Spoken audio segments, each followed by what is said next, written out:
Yeah, very good afternoon to all of you. Again, we will start this lecture with what exactly we have seen in the last class.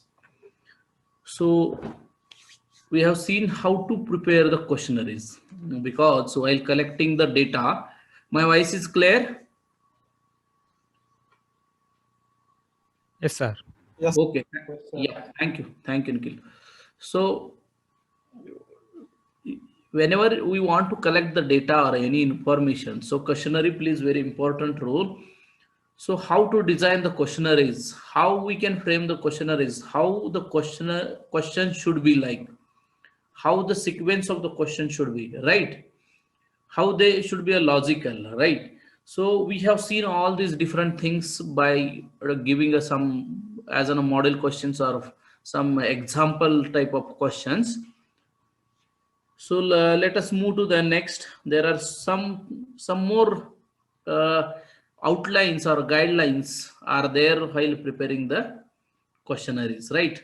So I will not go detail with respect to this PPT. So let us move to the next one because please go through all these questionnaires. Some of the rules or some of the guidelines how to prepare the questionnaires. So let us move to the next topic. So we have seen that for collecting the primary data, we are having the different kind of methods. So out of that, this is a one more method called as a schedule. By schedule also we usually collects the data. This method generally we uses whenever suppose we are taking data from some respondents and they are very busy in their schedule. So in that cases we used to send them schedule and we used to ask them key when we should come and interact with you. So in that situation we uses this kind of method, right?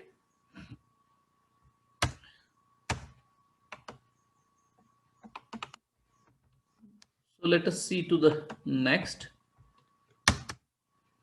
So under this methods, enumerators or interviews take the schedule and meet the informants and fill their respective information or whatever the data he or she want or a researcher wants, he will go and he will collect from that.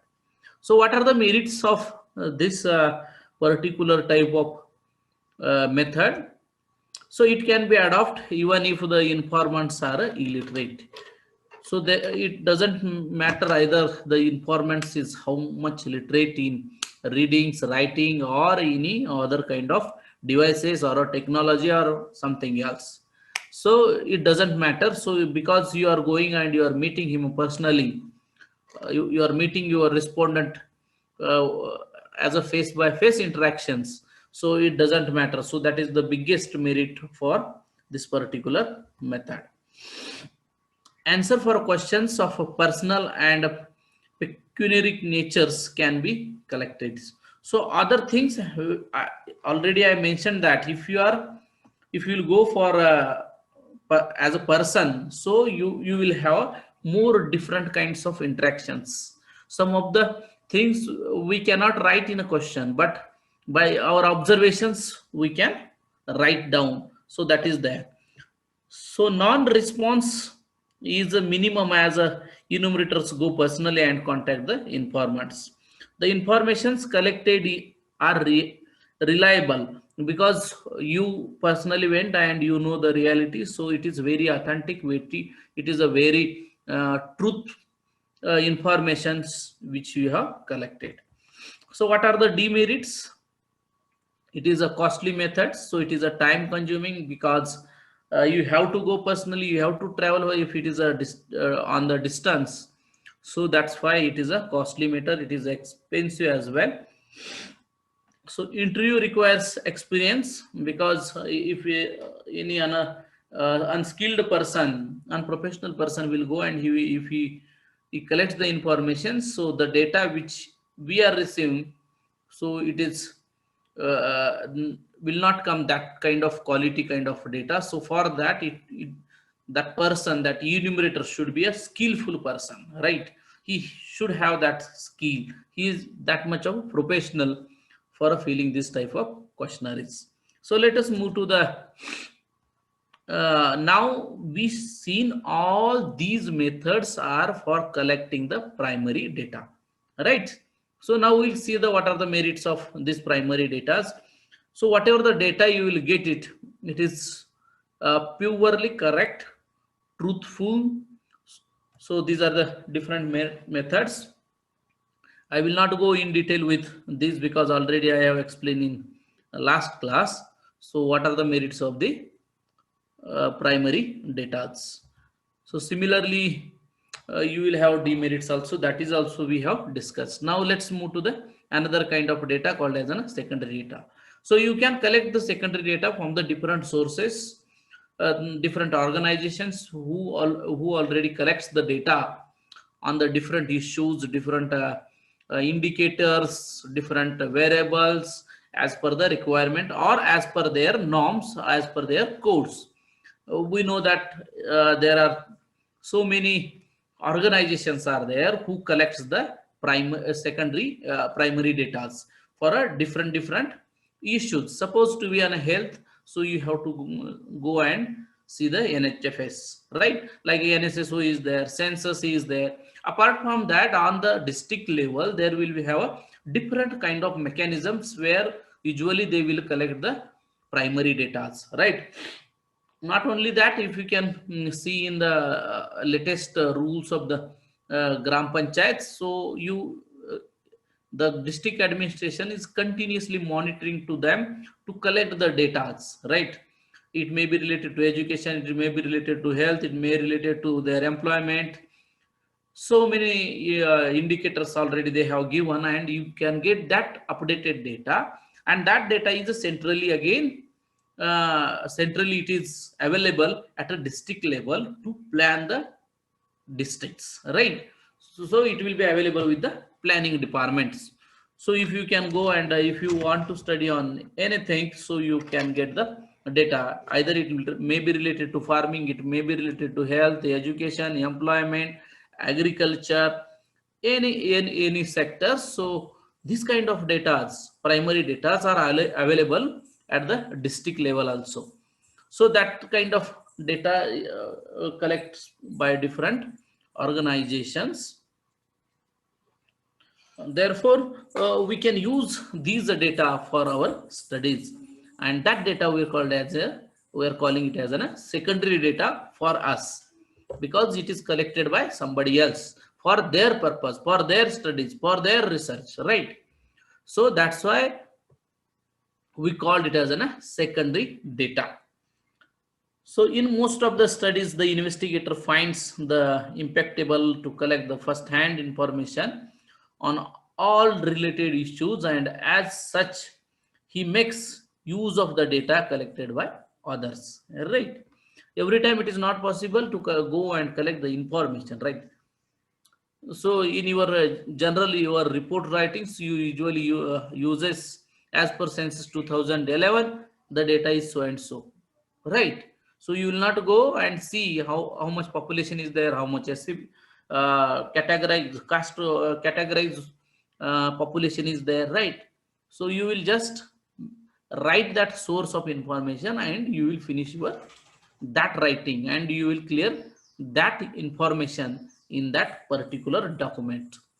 So that data we called as a secondary data. So these are the key. Just I gave a few only uh, organizations who collect the primary data, and for us it is a secondary data.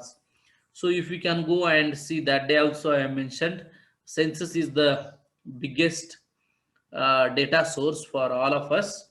So where census has one of the peculiarity that each and every component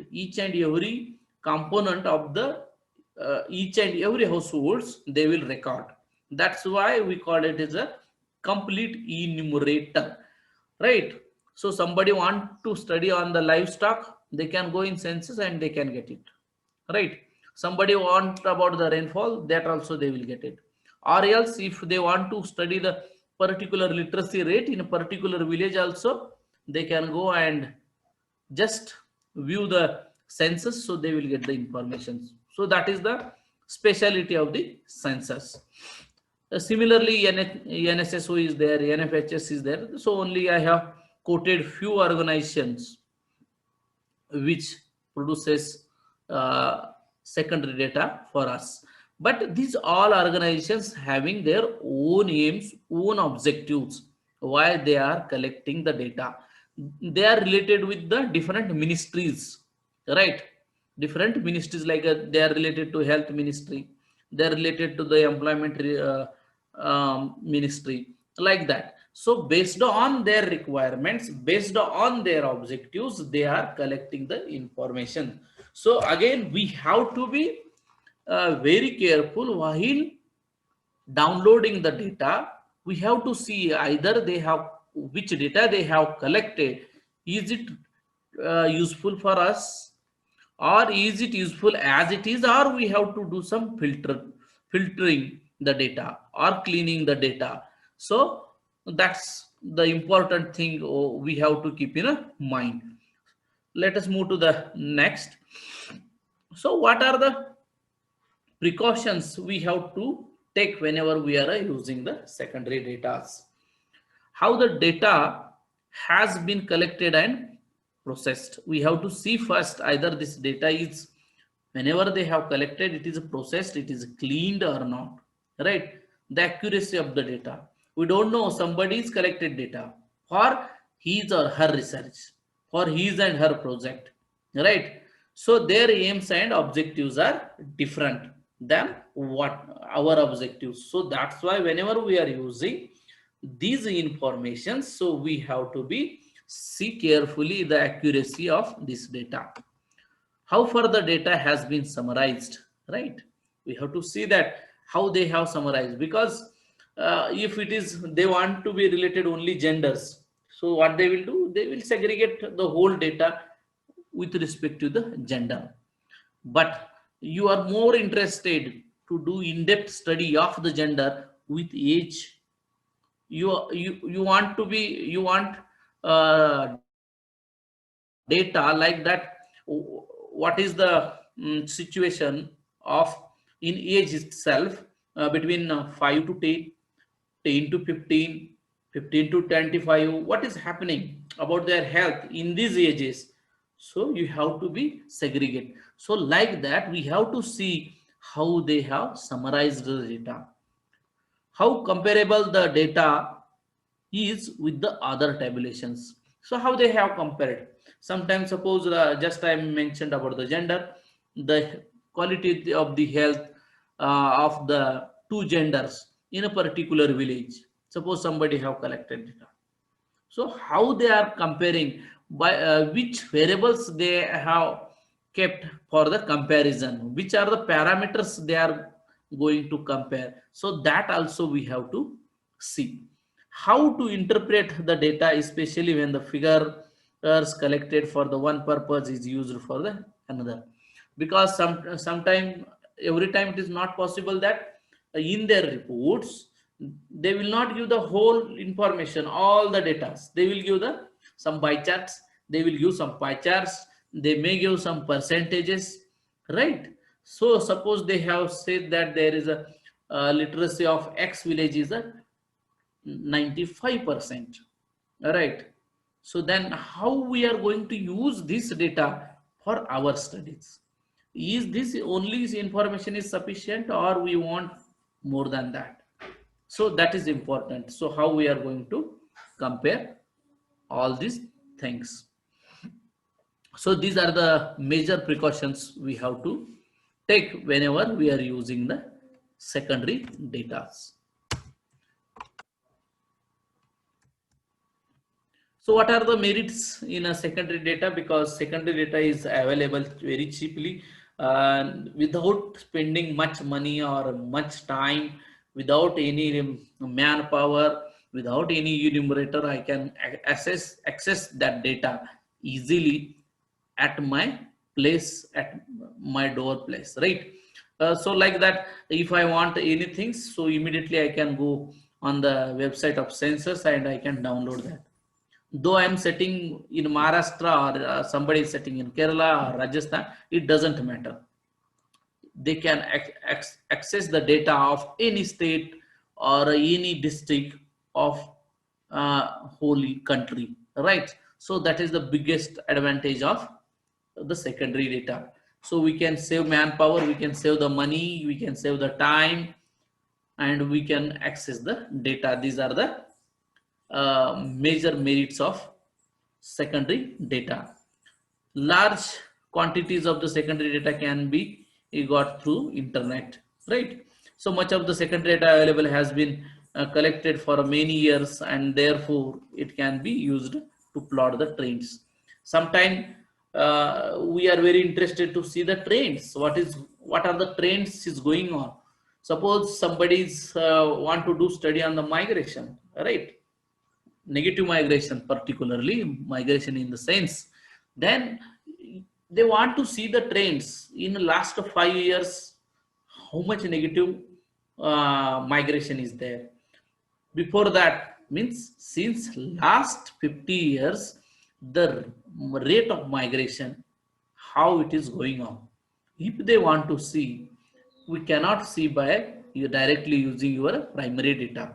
So in such a cases, to find out the trends, we have to use a as mode as secondary data, right? And not only that, suppose somebody want to see the dropout rate in a Jilla Parishad schools in a village, right? So in that cases also they have to go for the secondary data. So in all such a cases, we secondary data is very useful and it plays very important role. What are the demerits? So we don't know, data is collected by some X person. So how much it is authentic, how much precautions he or she has taken while collecting the information, how they have designed the questionnaires, we don't know anything about it. So that is the, we are completely not aware about all these things. So that is the biggest demerit for the secondary data. Authentication as again matter, because somebody collected data, suppose his or her interest or that researcher interest may be different. Because of that, and suppose whatever the data he or she actually getting, it is not getting what he want or what she want or what researcher want, then at that point of time that particular researcher may manipulate the information. For example, suppose I want to say that the uh, safe drinking water condition in a X village or a Y district or a Z district, yeah? And that particular person want to show that the things are moving correctly, right? And if that particular researcher collects the data and he saw that in average villages, suppose there are particularly case, if we can take an Usmanabad district, there are 700 suppose villages are there. Out of 700, there are supposed to be 600 or more than 500 villages are struggling for the safe drinking water. But you want to project that there are only 30% villages are there who are, or 20% villages are struggling for the safe drinking water, then that particular researcher can manipulate the information. So that is again the problem of the authenticity, right? How much we can believe on this data, right? So that is very important, and that is the biggest demerit of the secondary data. Let us move to the next. So what we did in short, we want to collect the data, right? We want to collect the data. So for our particular research project or anything, or we want to implement some plan policies, right? So for that purposes, what we did, we have collected data. So this chart shows that, so first we divided into two types, primary and secondary. In that primary, we have seen that there are different types are there. In that type, suppose a questionnaires, we are using a questionnaires, we are using interviews, observations. So in observation also, there will be a participant observation, non-participant observations, right? So in interview also, either you are doing a structured interview or unstructured interview, like that. So this whole diagram will give, it will brief us. So how we are going, we are moving to collect the data or collect the information. In a secondary data, there you may find some documents, some reports, some from journals, articles, books. So many things are already available. From any library you can access all these things, or else there will be some government machinery. Usually they produce the reports, annual reports, right, quarterly reports.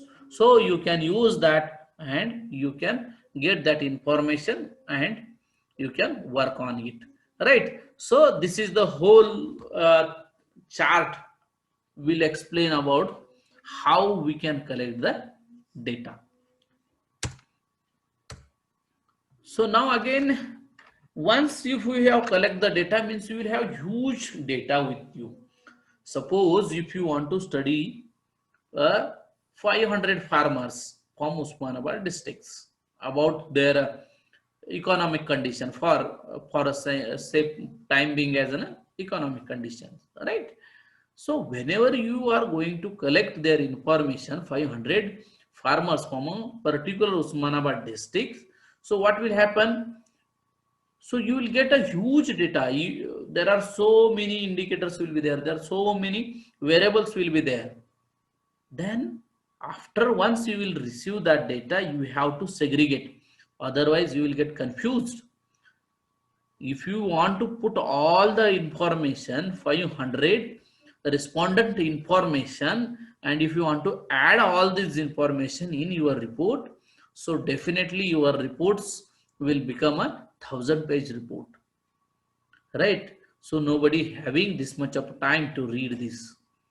Everyone want the whole report in a very smart or small pages or smartly written, right? Where in one sentence you have to tell so many things. So that kind of expectations will be from everyone. So that's why we have to classify our information. We have to classify our data. Then so we have to condense our the data by using the different methods. 1 minute please.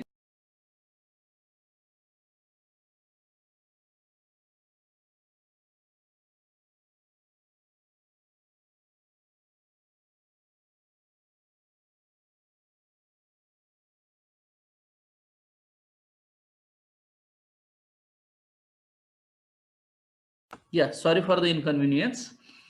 So we have to condense your whole data according to the different category. Whatever the categories, we can segregate our information.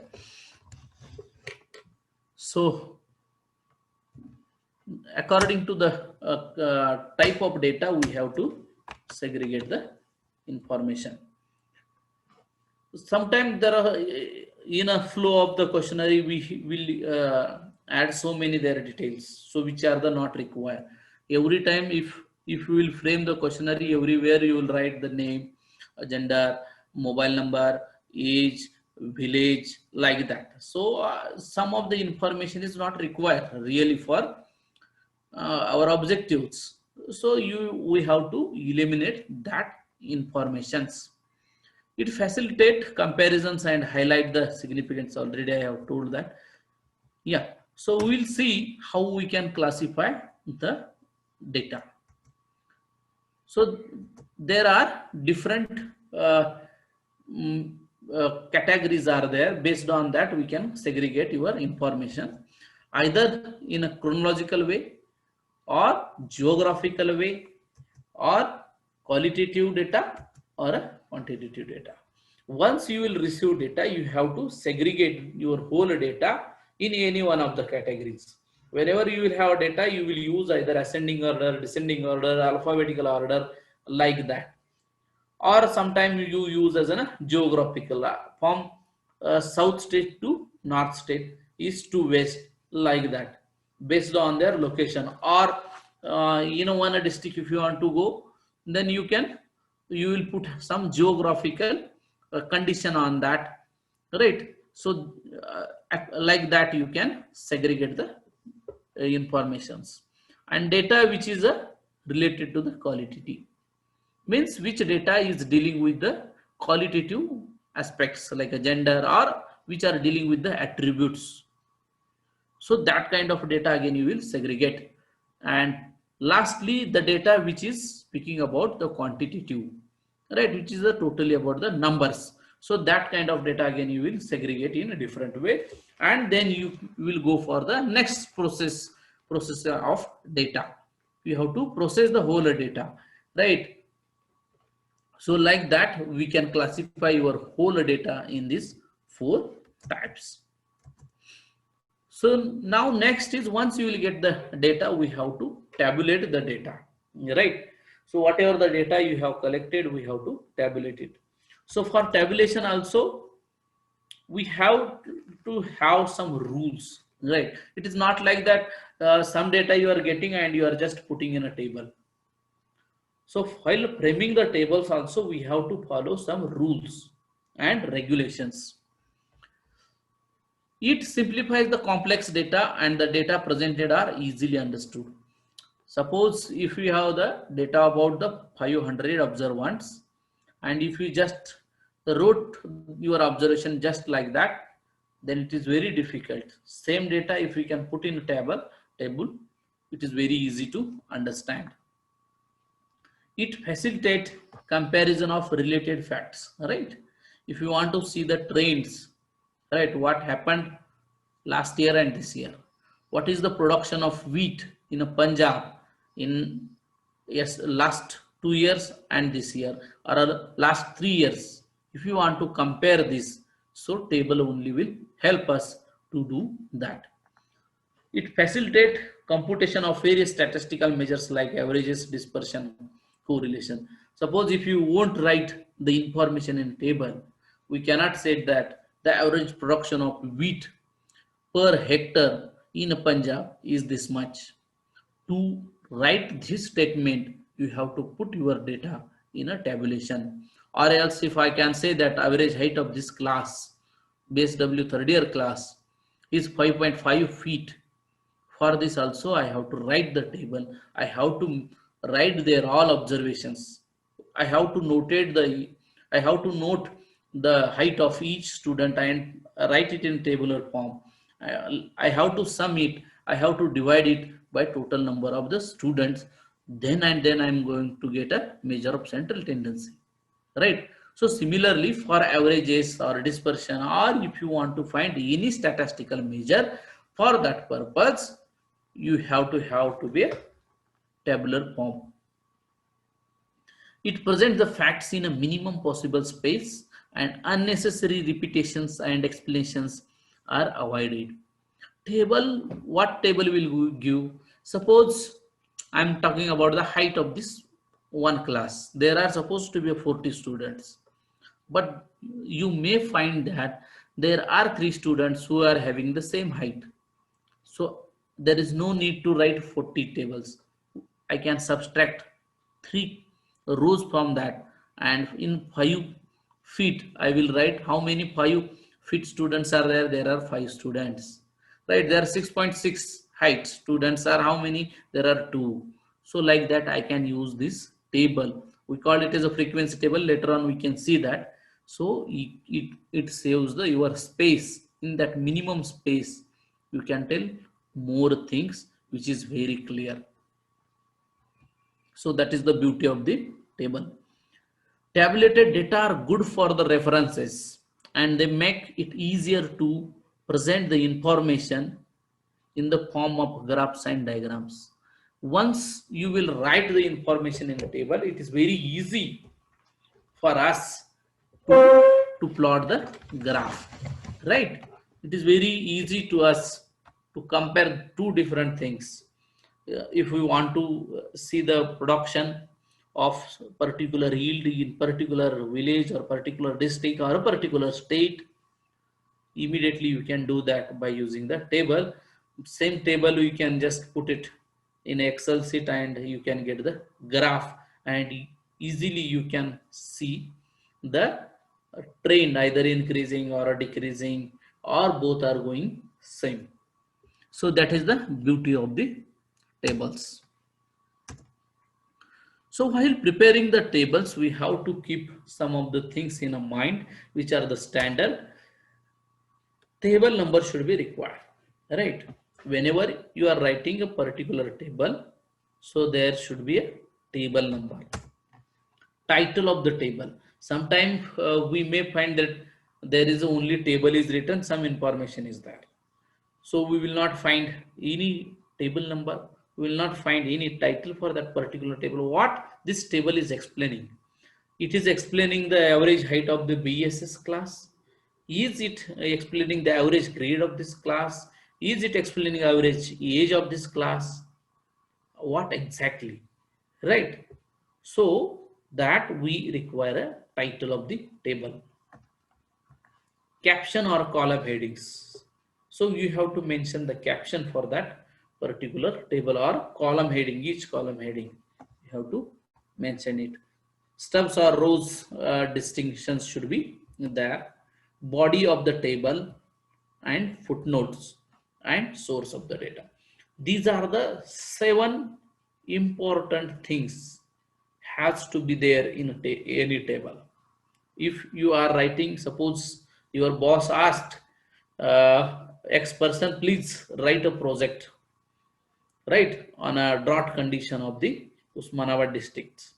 And if you will give the some data in that and you submit it to your boss, then some tables you already given in that. Whenever he will see that table, and suppose if you have missed some of these things, then definitely he will think that you are not professional in writing the proposals, right?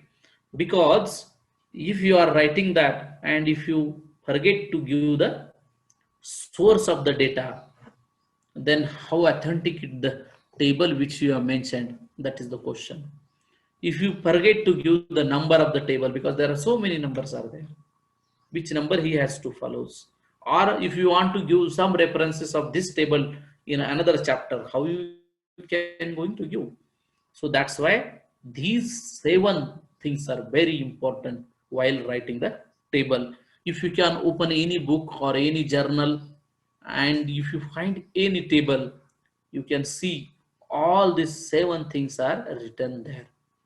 So that's why while preparing the table, we have to keep in mind these things. So this is the general format of the table. Whatever the just I have mentioned the 7 things, it is mentioned. This is the body. This will be footnotes, source note. You have to give the title, number, title of the table, subheadings, main headings, total, like this. Let us see one example. So based on this, again, a table is based on your data, right? So either you are dealing with one variable, or you are dealing with 2 variable, or you are dealing with more than 2 variable.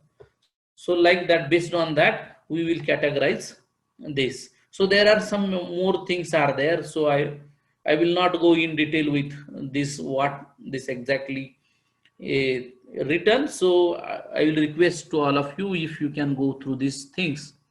So what are the requirement to say that this table is a good? So please go through these some guidelines.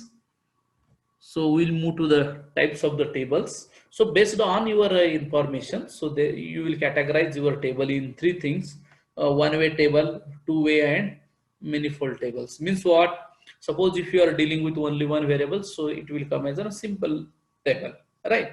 Suppose if you are dealing with 2 different variables, so it will become a two-way variable, a two-way table. And if you are dealing with more than that, it is called as a manifold table, right? There will have multi rows and multi columns. That's why we call it as a manifold tables. So if we can see the first example, the number of adults in a different occupations in a locality. So here only he want to see the occupations and number of adults, right? So that's why this is a simple table. So now suppose this number of adults, again if you want to see in detail how many males are there, how many females are there. So how we can again, because you increased your variable or that variable, again you have bifurcated in sub variables, right? So we are interested to see in that particular adults how many males are there, how many females are there. So again, you have divided the same table in different way. But if you can see that in both the way, you are getting the total. How many males are there, how many females are there, and it their total. And here also you are getting the total. So that is in that way you very smartly you have to write the table. Suppose again I want to see that in that male and female, how many males are married and how many females are unmarried. Again we can divide that in a this way,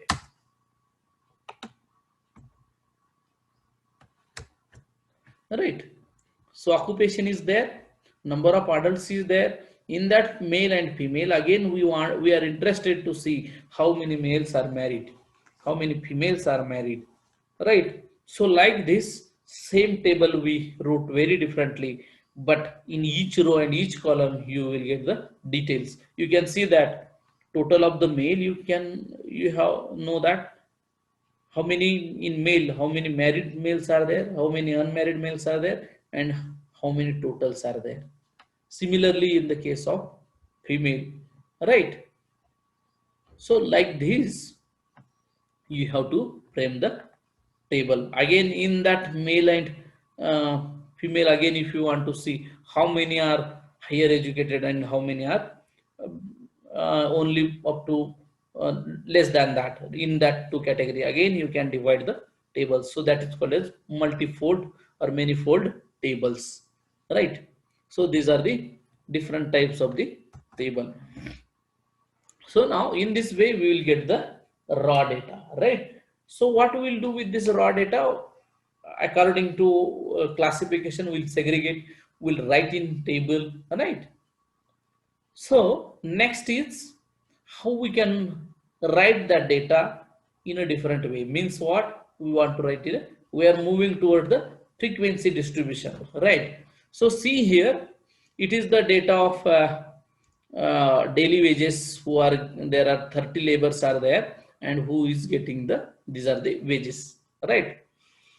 So if you can see, this data is called as a raw data, because if you can see in your open eyes, you will not get any sense about this particular information. But same table, if you can write in this order, ascending order, right? Then you can get some information or some idea. Yes, there are two laborers are there who are getting a 45 rupees. There are three workers are there who are getting 55. There are two workers like this, right? So that is the beauty of this segregation. So from this data, it is very difficult to make any conclusion, right? But immediately if you just write it in ascending order, so immediately you will get some similarities or some differences in that table, right? So that kind of data we called as a discrete data, right? Suppose if we are recording any things in the sense of natural numbers, right? That kind of data we call it as a discrete data. And which data is,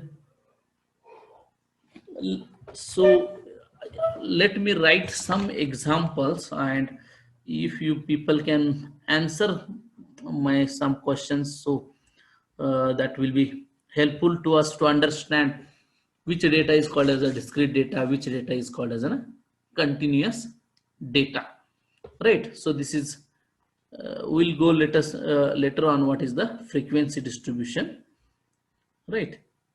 So let me write few example on here.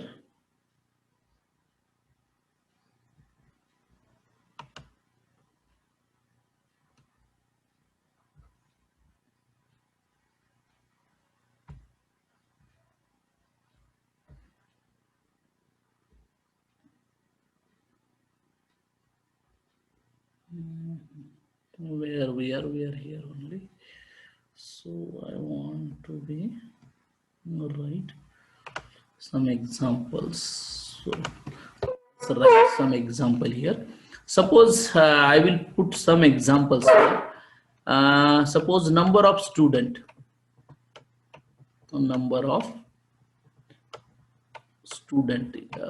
it is very difficult to write by this. I will write st. Okay.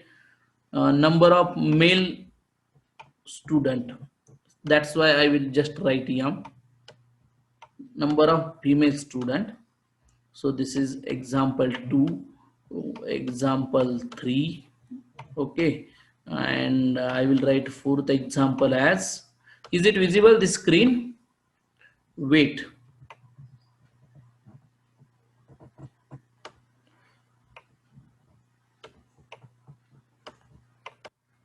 I will just write this much only. Wait, I will write it is height. That's also I will write this only. Number of student, number of male student, number of female student, weight, height. What else I can write? Percentages, number of percentages, what are they getting? Or I can write percentage symbol here only. Okay, and what else I can write? Rainfall.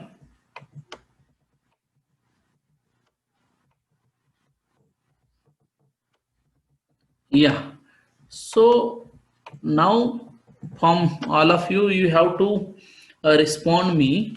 So I have written here, there are 7 variables are there. Out of 7 variables, which variables are the continuous variables and which variables are the discrete variables? Okay, please unmute and you can tell me, those who can tell, what about the first variable?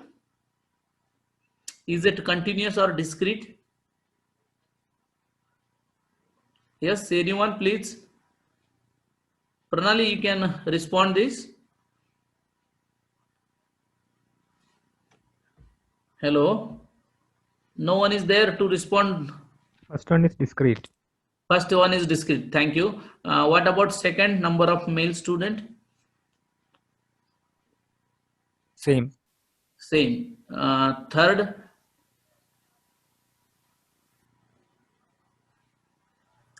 Same. same. Okay. Fourth one, is it a discrete or a continuous variable? Continuous variable, sir. Okay. Next, fifth one, height of the students.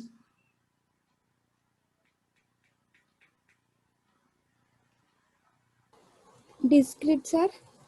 Discrete. Okay. Height is discrete. Percentage.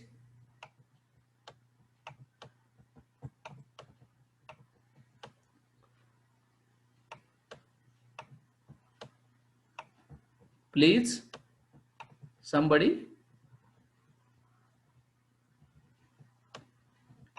Yes.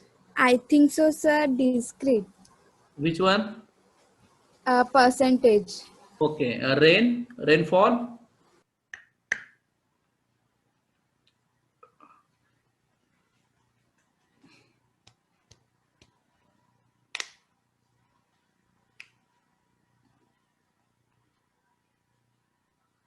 Temperature.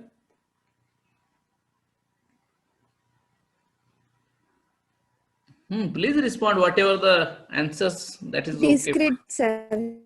Rain also discrete. Temperature. Temperature, I don't know, sir. Huh? So usually we record the temperature, na? Or once we visit the doctor will record our temperature, right? So what kind of variable it is? Either it is a discrete or continuous.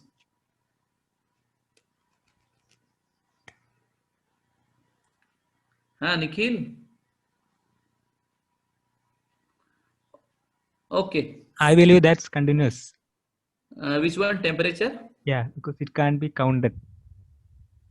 Okay. Now, yeah, already you have given some set of answers to these variables because most of the answer given by Nikhil. Okay. Nikhil, will you tell me why it is a discrete and why it is a continuous? Yes, sir. In the first case, number of students. Huh. So when we take an example of any classes, there's a fixed number of Okay. students, right? Okay. So that's why it's discrete. And when it comes to males and females, they are also fixed. Suppose 20 males and 25 females. Okay. So that's discrete. Next, you use the same logic about the weight and height. Weight and height. No idea. Is it discrete or continuous first? Weight or height, I think it's continuous. Then can you use what you have used logic while saying that about the number of student or male or female? Can you use that same logic here for a weight and height to No, see? because weight and height varies. Okay. Then what is the problem in the variation? Suppose what will be suppose in your class, suppose smallest is 1 feet and highest is 10 feet. Okay, na? But that can also change, right? Change. Number of students also may change, na? Okay. Do you mean like that? That's why you are saying. A number of trees in Tuljapur campus, is it which kind of variable?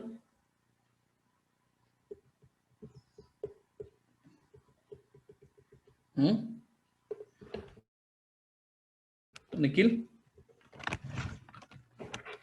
Number of trees in Tuljapur campus. And that's continuous, right? There is no fixed numbers. Okay. That's why I want to just understand what logic you are using. Okay. So your answers are correct, but what logic you are using, it is not correct. Okay. Yeah, okay. Sure. These three are discrete variables: number of student, number of male student, number of female students. So these are the example of discrete variable. And weight and height, percentage, rainfall and temperature, these are the continuous variable. Why? That is a question now, right? Whenever any quantity you are measuring in by using a natural numbers, right?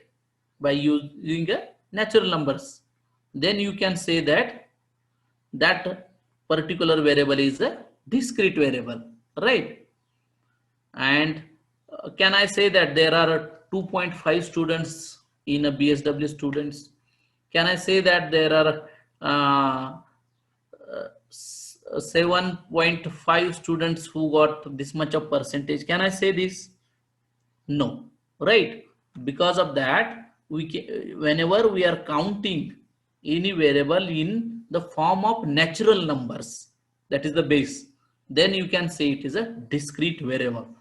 And if you are using a real numbers to count any variable, then you can say it is a continuous variable, right? So this is your real line, right? So this is 1, 2, 3, like this. It will be here -1. We will not go for minus. As a temperature you can take, so it may come a minus. So if you want to see the if you are counting in a natural numbers, So in natural numbers, what will come? 1, 2, 3, right? So is there is any possibility in natural numbers? 2.5, 1.5, 1.55? No, right? So whenever you are measuring any quantity in the form of natural numbers, 1, 2, 3 like that, then you can say that that information is a discrete information. And if you are measuring any information in a fractions, or you are using a real line, that we call as a continuous data, because we don't know there are 30 students or 40 students, but somebody having the height 5.1 feet, 5.2 feet, 5.1.2 feet, like that, right? So that kind of information is called as a continuous information. So that's why we are now, it is clear which is the continuous and which is the discrete, please. Yes, sir. Yeah, thank you. So okay, let us move to the next.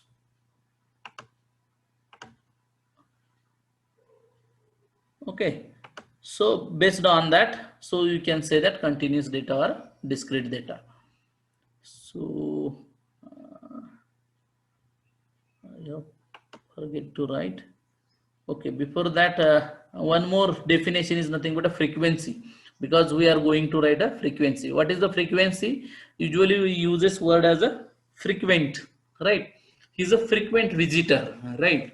Or we can say that for going from Tuljapur to Solapur, there are frequent buses are there. What does it mean? It does mean what? Over a particular period of time, the same thing is repeating in a physics manner, right? So that is nothing but a frequency table. How much time the same thing is repeating, that we call as a frequency. So here we said that there are 25 persons are there who having the age between 40 to 50, who having the age between 30 to 40, there are 25. So that is nothing but a frequency, right? So again, before the next is nothing but the nature of the class. So in whenever we are making the different class, so there are different terminologies are there. Class limits. So upper limit will be there and lower limit will be there. That limits we call as a class limits. The highest values that can be divided in the class. What is the class interval? The size of the that particular interval is nothing but the class of the interval. Width or size of the class interval. Whatever the width will be there. So like in this example, I said this is the interval 30 to 40. So what is the width? Width is 10th. So that is nothing but the class interval. What is the range? Range is nothing but largest minus smallest. Out of your observation, which is the large observation and which is the small observation, subtract the small from the large. So whatever the number will come, that is nothing but your range, right? So what is the mid value or midpoint? So whatever the interval is there, so suppose A to B is supposed to be an interval, then just A plus B divided by 2 you can do. So you will get the center point or a midpoint of that particular class interval, right? So frequency is already I have explained what does it mean by. Okay, so suppose if you have collected the data, right, you have put it in a table form, then suppose you have the 500 observations. So how many class intervals should be there? We have to have some, because we are putting, or we should have some frequency table if you want to do analysis, right? So for that particular particular analysis, we have to have some class interval and size of the class interval, right? So how many class intervals should be there? Suppose I have collected the information about the 10 observations. Suppose if I have collected the information about the 20 a respondent, 50 respondent, 100 respondent, 1000 respondent, or any number, then how many class interval I should make, or what should be the size of the each class interval, right? That is our question. So to answer this question, this particular scientist, there is a one rule he mentioned that. So this k is nothing but the number of class intervals. So what it is telling? It is telling that k is equals to 1 plus 3.322 log to the base 10 n. Log is a general logarithmic function, right? So n, what is the n? N is nothing but the total number of observations. So log is a logarithmic function and k will give the number of class intervals, correct? So let us see a particular example. Suppose you have collected 10 observations, right? Or you have collected the information of from 10 observant, means your sample size is 10. If your sample size is 10, then how many class intervals should be there? So that is our question. So by this rule, 1 plus 3.322 log to the base 10 is equals to 4.333. So now this one rule is there in a particularly logarithmic.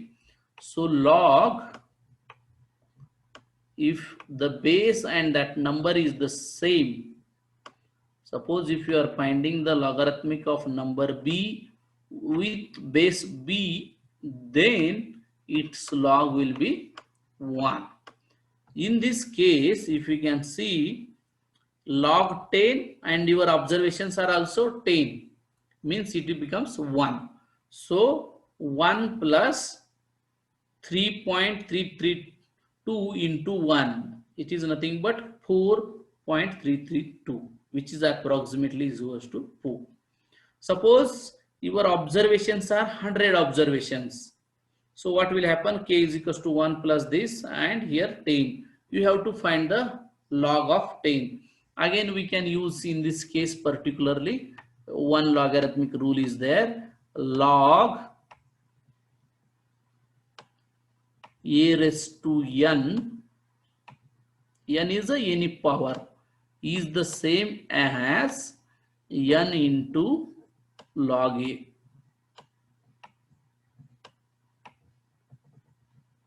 N into log e.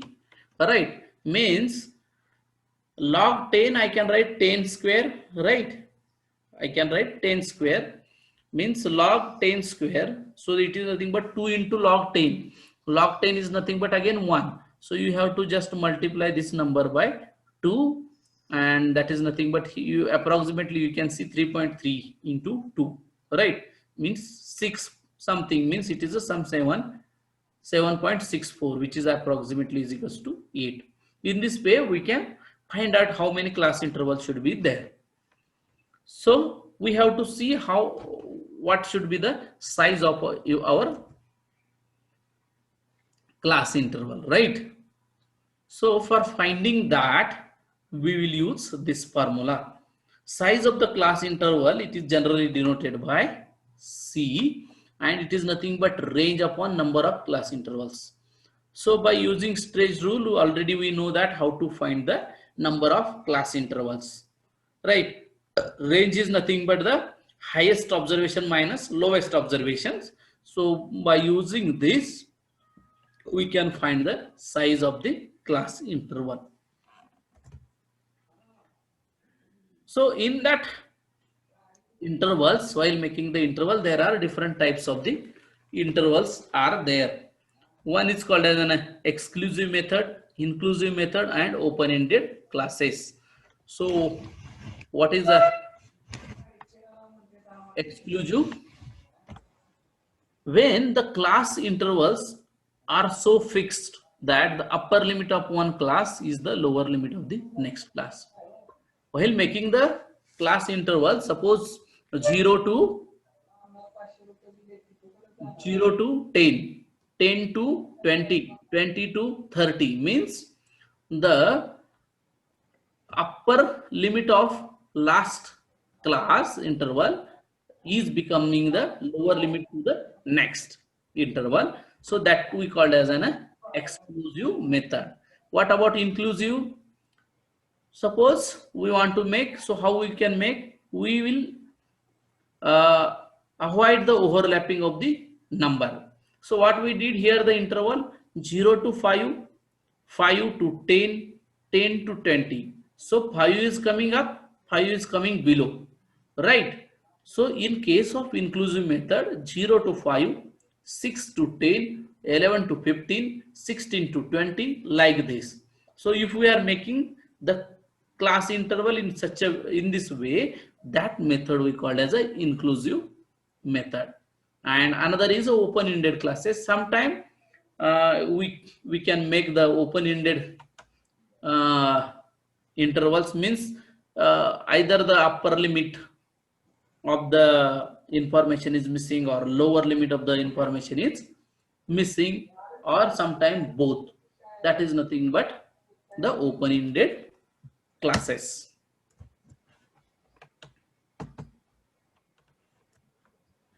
So these are the examples. So this is the exclusive method 0 to 500.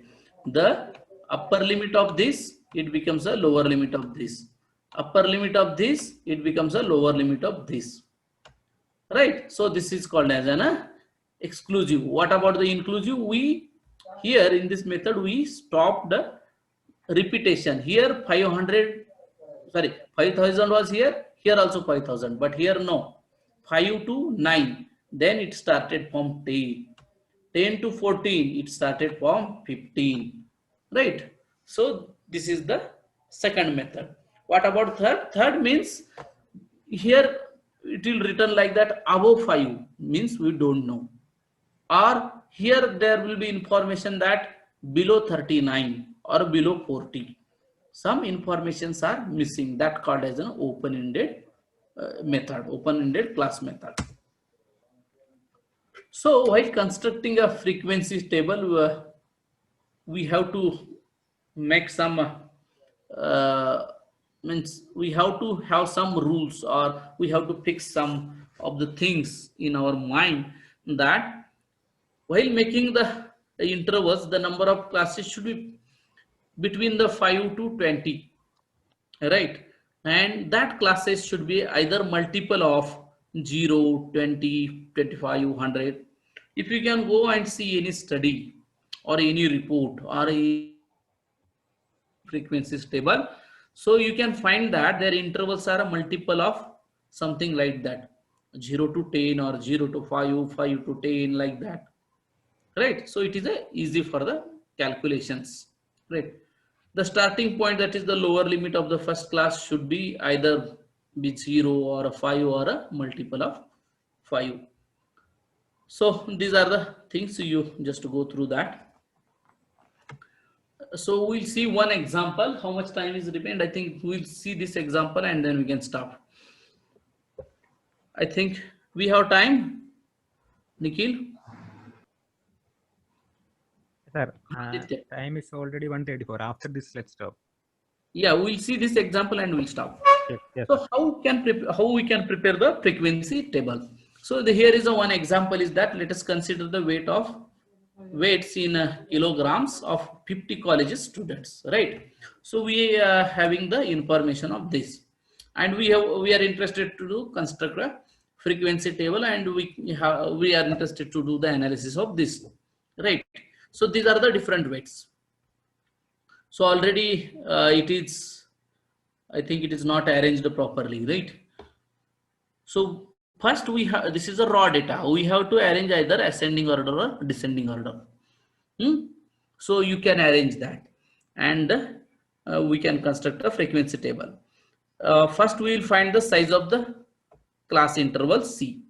What is the C? C is nothing but range upon number of class intervals. So because in that already it is include the class interval, so that's why no need to go for separate calculations. So range is nothing but what is the highest number in this? 64, right? Where it is located in this table. So if you can arrange it, sorry, proper way. So it is very easy to find that. It is a raw data is there. That's why it is difficult to find the highest number and lowest number. So 64 is the highest observation in this. And what is the lowest? Lowest is a 32, right? So from that you can get the range. And just we can put how many observations are there. There are 50 observations are there. So just put in this formula, so you will get this. So 6.64 means it is approximately equals to 7, right? So number of class interval should be 7. And what is the size of the class interval? So it is approximately equals to 5. If you can do this division, so you will get the approximate to 5. So suppose if you have the 50 students, so there should be a 7 class number of class intervals, and there should be a size of each interval should be a 5.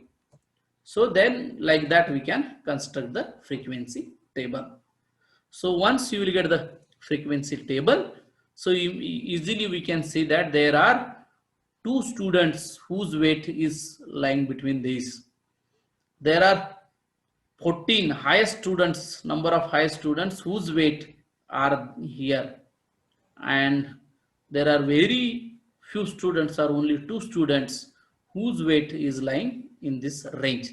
So like this will help us to understand the data or a clear picture about the students things about the weight. So in this way, once if you can consider the frequency table, you can find their average weight, right? So just you can add divided by 50, you will get the average weight of this class. So to do all these analysis, we have to make the frequency table. To construct a frequency table, we should know the how many class intervals should be there, what should be their size, right? So this is the important thing. So this is another example. If you can see here, there are 100 workers who are working in this factory, and they are producing different tools in a factory. So now we want the answer of this.